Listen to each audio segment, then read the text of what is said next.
Կարեն Կարապետյանը ըստ էության ակնարկել է ուղիղ չի ասել, բայց ակնարկել է ենթատեքստերով։ Եթե ինքը հերքի ես դա կհասկանամ, որովհետև ուղիղ չի եղել խոսակցությունը եղել է ենթատեքստերով, որ իրանք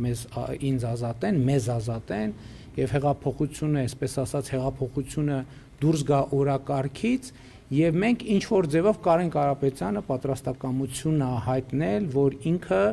որպես բոլորի կողմից ընդունելի տեխնացու ստանձնի իշխանություն։ Ես ասել եմ դա ընդունելի չի ինձ համար եւ Սերժ Սարգսյանը պետքա հեռանա, որից հետո Կարեն Կարապետյանը գնացել է եւ ասել է, եկել է վերադարձով, վերադառնալով, ասելով, որ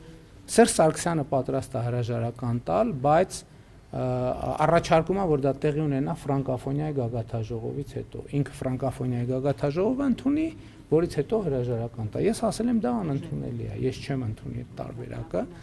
որից հետո գնացել է եւ ես չգիտեմ, բայց ընդհանրում է գրում էր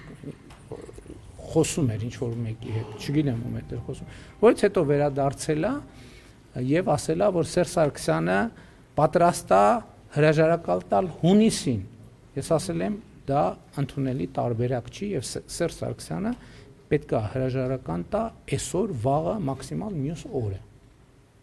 Որից հետո ինքը գնացել է, եկել է, ասել է ընդունելի է այդ պայմանը։ Էս է եղել մեր խոսակցությունը մեկուսարանում Կարեն Կարապետյանի հետ։